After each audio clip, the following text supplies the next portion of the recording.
Welcome back, everybody. Today, I want to go over the ultimate buyer's guide for a Gen 3 Mitsubishi Montero. Now, Gen 3 is going to be 2001 to 2006 in the United States, and the body style generally looks like this. And so I'm going to go over all the things you should be looking for if you're considering buying one of these, if you're in the market for one. I'm going to go over common failure points, maintenance items you should look at, and then general inspection things you should do. And I'm going to do it specifically for this car. So I'm not going to go over all the basic things you should do if you're looking to buy a used car as far as, actually looking into the drivability of it, whatever. I want to talk specifically about this generation of Montero, some of the fault points, some of the things you should be looking for that go above and beyond your normal car inspection.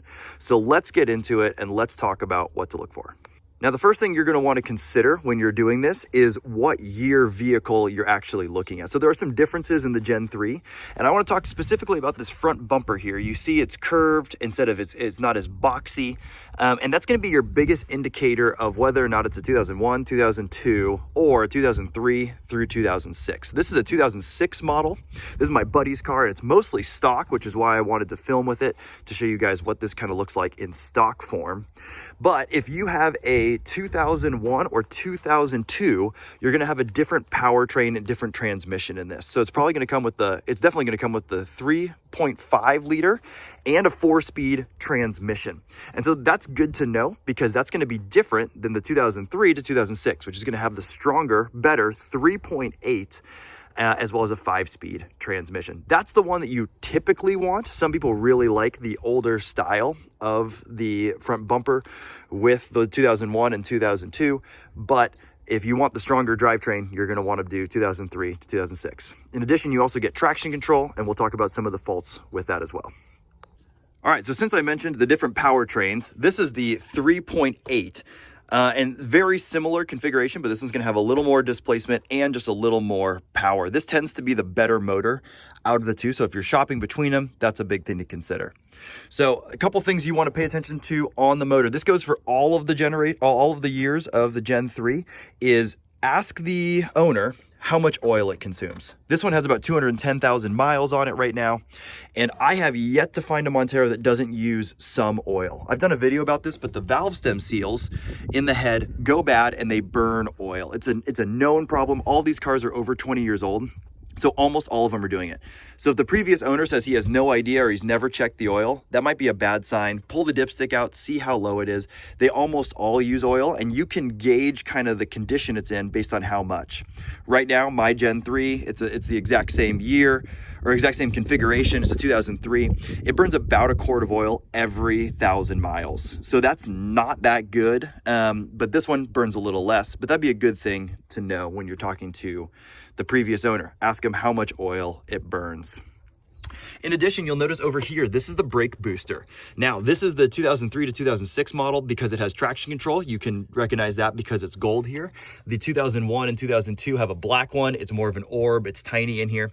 These tend to be a failure point. They were actually recalled in 2001 and 2002 because they were creating brake failure. Basically, it's an electronic booster instead of using vacuum from the intake manifold. It's an electronic booster, and they go bad. The motors go bad in them. And so you'll notice that because you'll have brake lights that come on inside. That's when you know, hey, the motor's gone bad. Or another common thing is this accumulator will leak and it'll squeak. And it kind of sounds like you're stepping on a chipmunk, or like there's a piece of metal that's like rubbing up against something else underneath the car. When you hit the brakes, it'll kind of chirp at you. And so if that's the case, like when I was test driving my 2003, this was chirping, and it's just good to know because this is about a $200 part. Pretty easy to install and uninstall, but if you don't address it, it can go really poorly. So that's the brake booster. You might want to ask the owner if he's ever had issues with it or if they've ever had something go wrong with it. But that's a common issue that needs to be addressed, is that brake booster and accumulator. Now, if your brake booster is going bad, you'll get some warning lights up here. It'll be the ABS, as well as you'll just get a ringing. So that's obviously worst case scenario. You want to be paying attention to that squeak or that chirp when you hit the brakes. It'll sound like it's kind of coming from right down here. But if you hear that that loud screeching noise or that buzzing sound and you've got lights up here, that means your brake booster is done. And so that's when you'd actually know that it's bad. But chances are it's not bad if it's driving around. But that's what to look for. That's what that sound sounds like. Another point on the engine side is going to be the timing belt. Now, every modern car pretty much uses a timing belt, and so that's not a big deal. But the thing to keep in mind with these is that the Mitsubishi Monteros require you to change the timing belt every 60,000 miles.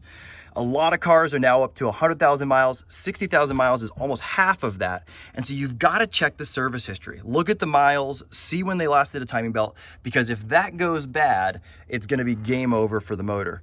Additionally, these are really picky, and I covered this in a timing belt video, where they want an OEM tensioner and nothing else is going to cut it. So if the previous owner doesn't have proof of an OEM tensioner going in there, if they don't have records of it getting done, you can go ahead and assume that you need to do this job when you get the car. It's really unfortunate to say that because that's a lot of money and it's pretty involved, but it's worth noting if the previous owner doesn't have a good record of when the timing belt's done, you should be suspicious of it. I wouldn't feel super comfortable just assuming that it was done. I'd want to see the paperwork. And so if you're not familiar, that's a serpentine belt down in there. The timing belt is behind this cover, so it's not something that's easily inspectable. And so you're usually looking for a sticker. There's going to be a sticker up here that says when the timing belt was done, or maybe it's down here, or maybe they have the service records. So an OEM timing belt every 60,000 miles is a must for these. Make sure you check that before you buy. All right, so now I've jumped inside the vehicle to talk about things to look for when you're actually on the interior.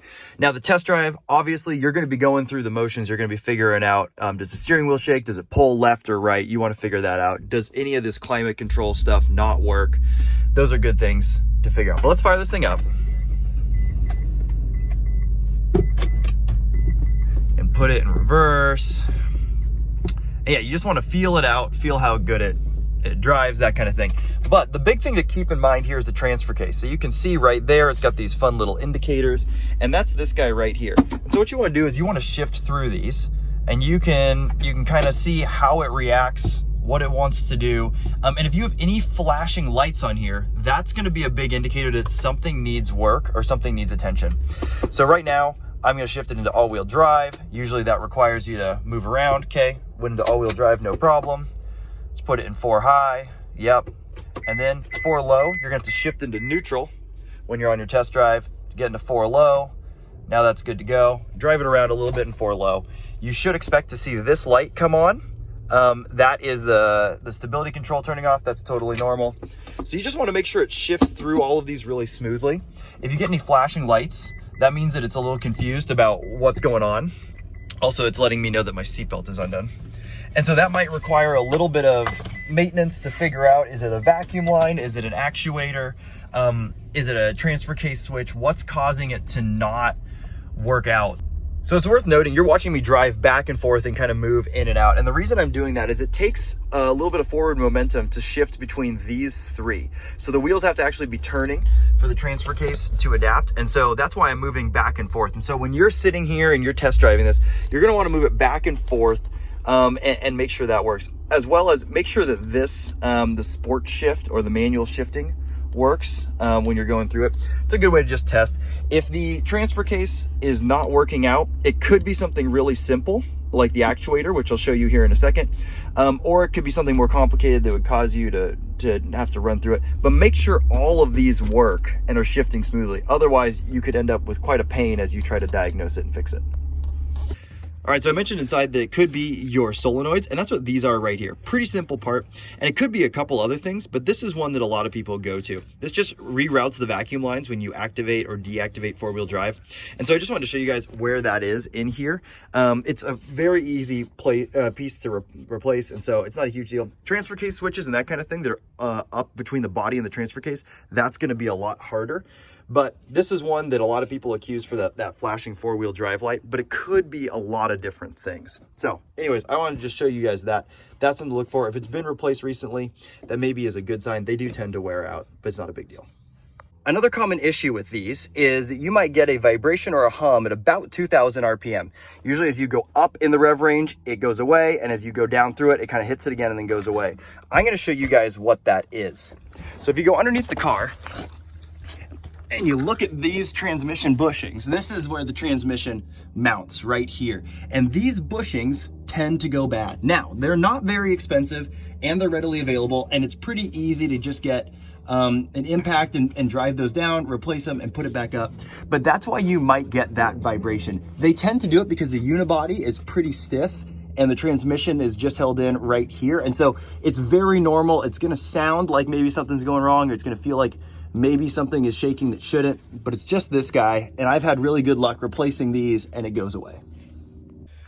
Another thing to point out, I have yet to see a Gen 3 Montero that does not have a tear in the seat right here. It's because of this metal piece.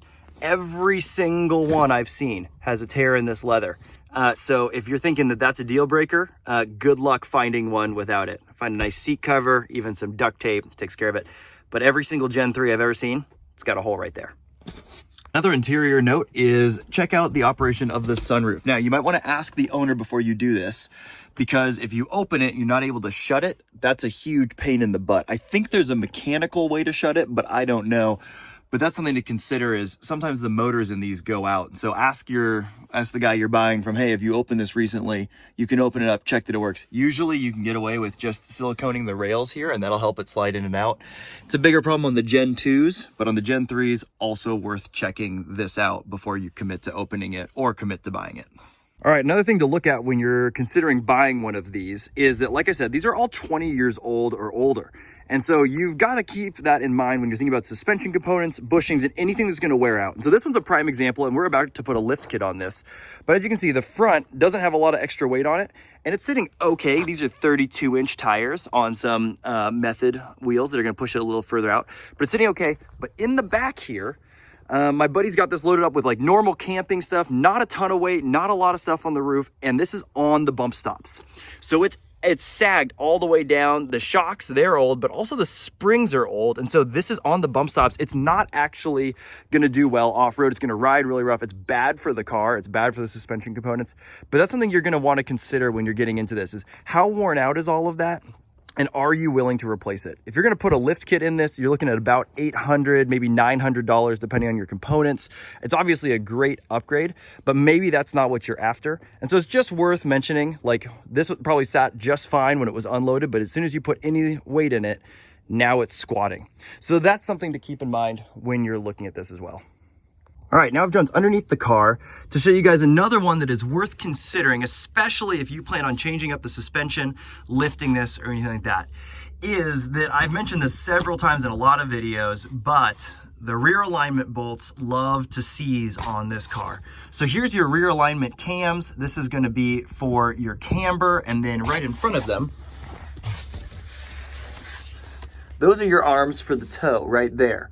So those guys right there, including that cammed bolt, those guys on either side, those love to seize. So there's 4 bolts in the back here that like to seize for the alignment.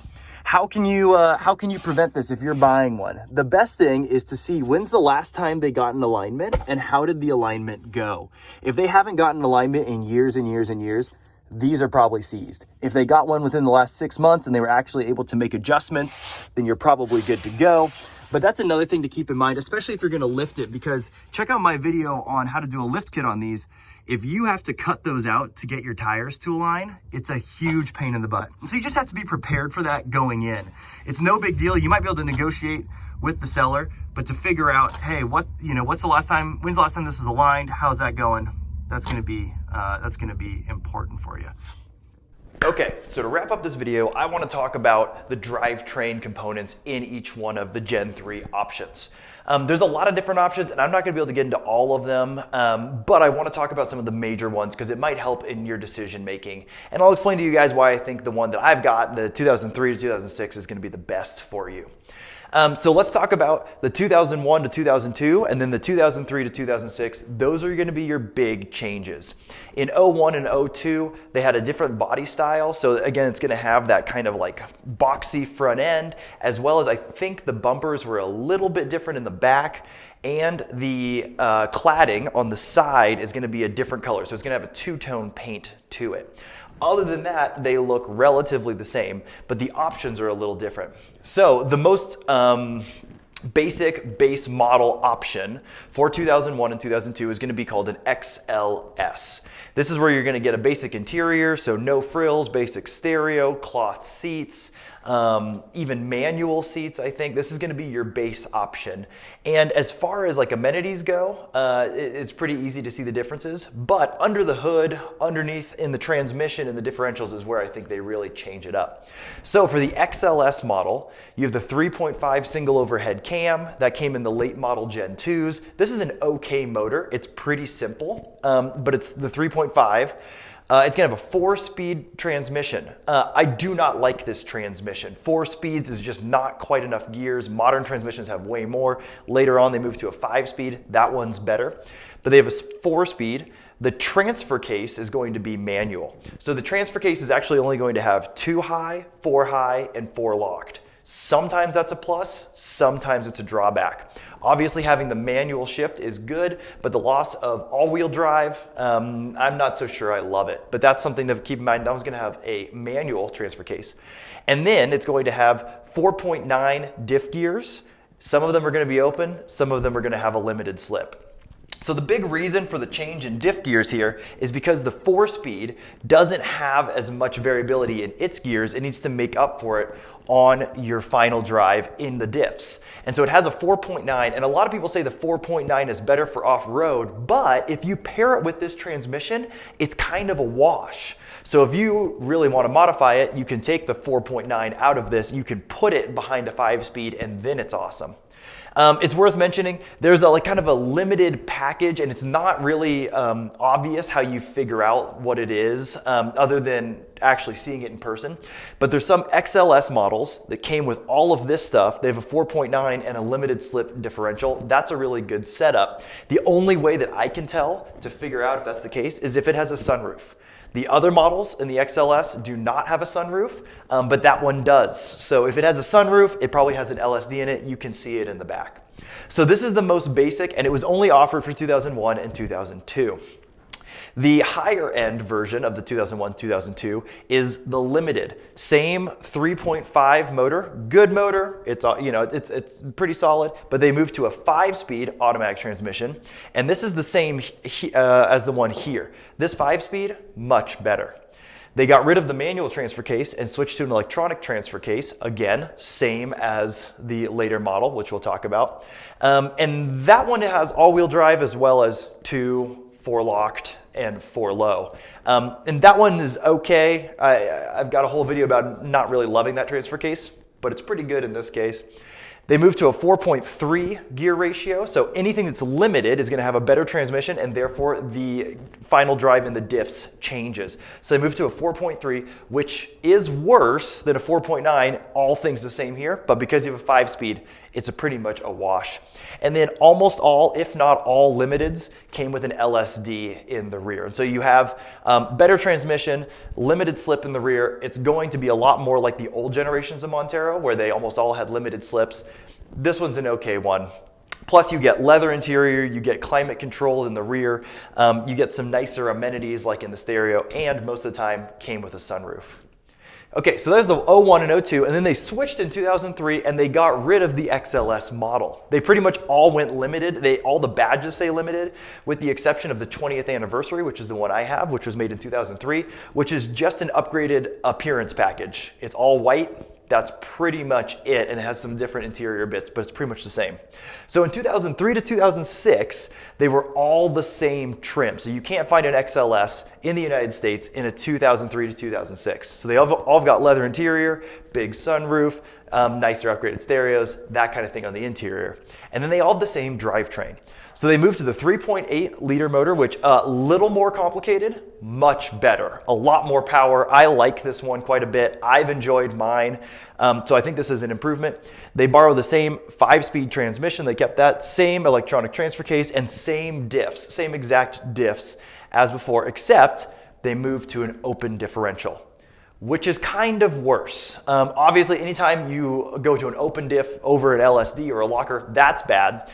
But the open diff was also accompanied with traction control. So in 2003 to 2006, they decided to put traction control, which is basically like A-Track in a Toyota, where it uses the ABS module to lock up different wheels so that it kind of crawls over things like a locker or like a limited slip.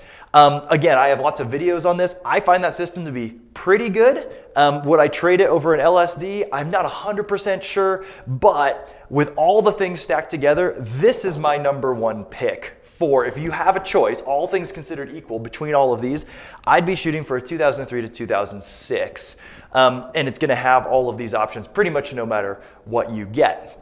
And so that's what I like about that. You might like the styling, or you might have a really good price on one of these. One thing to keep in mind if you want to get into the heavy modification section is you can take this 4.9 gear ratio and put it here behind this 5-speed trans. Then if you get an LSD from one here, put it in there. If you do all this mix and match, this is your best base starting out. And so you can add some of these good parts to this later model year, but maybe you're not interested in that, but maybe you want to like future-proof your car. And so having this one's going to be the best option if you ever decide to do that in the future.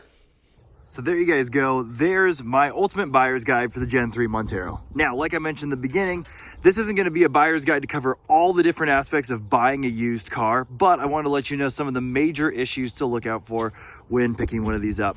And I wanted to end with a video of my car to show you guys what you could end up with if you go into the Gen 3 platform. I think these things are rad. They are super cool, pretty easy to modify. They're great for off-roading, they're great for camping, and they're honestly just great cars. So if you guys are shopping for one, I hope that you find one that meets all of your needs. Hopefully this video helped you narrow down which one you're choosing between, and if you're actually shopping for one, help give you some pointers on what to look out for. So if you guys have any questions or comments, or if I missed something, go ahead and leave it down below, and I'll see you on the next one.